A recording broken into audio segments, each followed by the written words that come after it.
नाज़िर शहदाद कोट वासिन में वफ़ाक़ी हुकूमत पारां पेट्रोलियम शयुनि जा अघ वधाइण वारे अमल खे रद्द कंदे पीटीआई सरकार खां अवाम खे रिलीफ मुहैया करण जो मुतालबो कयो। तफ़सील ॿुधाए रहियो आहे साजिद खड़। नाज़रीन, इमरान सरकार पारां पेट्रोलियम मसनूआत जी क़ीमतुनि में इज़ाफ़े के शहदाद कोट या शहरी कीअं ॾिसनि था, इन हवाले सां उन्हनि सां ॻाल्हि ॿोल कंदासीं त उन्हनि जो छा चवणु आहे। दुश्मन पॉलिसियूं ने नाकारा पॉलिसियुनि जे करे अवाम अज़ाब भोगींदो रहे।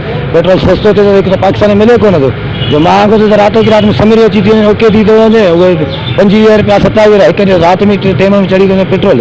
नाइंसाफ़ी आवाम सां सही सिधी आहे। अवाम दुश्मन पॉलिसियूं इख्तियार कयूं वेठा आहिनि। मुल्क जे लाइ कुझु बि कोई अवाम लाइ ॾुख दर्द कोन्हे हिननि खे, जेको वणे जीअं वणे पिया कनि था। हाणे जेको आहे हिननि कयो आहे 103 रुपया, त कम से कम हाणे कीअं असां गाॾियुनि खे जेको आहे पेट्रोल विझराए कीअं घुमूं। हे त माना गवर्नमेंट वॾो हिकिड़ो असांजे लाइ एट ए टाइम ते जेको आहे त एतिरा वधाए छॾिया अथई। सही ठीकु आहे, पर एतिरो न वधे, असां ग़रीब मिसकिन काॾे वञूं। बिस्मिल्लाह रहमान रहीम। छा चवंदासीं अदा, असां ग़रीब अॻे ई जेको आहे सो बेरोज़गार, लॉकडाउन असांखे तंग कयो आहे, वरी मथां हे हुकूमत जेको आहे सो 25 रुपया हिकदमि चाढ़े छॾियो। लाहिण लाइ जेकॾहिं चवनि त पोइ सम्झ में ॻाल्हि नथी अचनि, फ़ैसिला करण में अलाए छा था चवनि। बाक़ी चाढ़ण लाइ रातो राति चढ़ी थो वञे, का ख़बर ई कान थी पए। असां छा था चई सघूं हुकूमत खे। सही, हुकूमत अहिड़े अमल खे तव्हां कीअं था ॾिसो? मुंहिंजे नज़र में त सही न आहे। हा, ॿुधाइनि आहे 10 रुपया 15 रुपया, ईअं न आहे। हरू भरू लाहिण लाइ 10 रुपया लाहिनि था, बाक़ी चाढ़ण लाइ 25 30 रुपया चाढ़नि था। असांखे सम्झ में ॻाल्हि नथी अचे। कुझु बि न, अवाम ॿुधो न, सरकार ॿुधो ई कोन थो असांजो। असां अवाम माण्हू तकलीफ़ में आहियूं, रोऊं था पिनूं था। मां बसि तेल घटि, तेल उहे रातो राति 25 रुपये चढ़ी वियो। पहिरियों 77 हुयो, 77 तेल ई न पियो मिले, हाणे 100 थी वियो। पंप में वारा मिंट खोले विया। इहो जेको पेट्रोल महांगो थियो आहे, उहो माण्हुनि जे फ़ाइदे में सम्झो था? फ़ाइदे में छा फ़ाइदे में आहे ई कोन।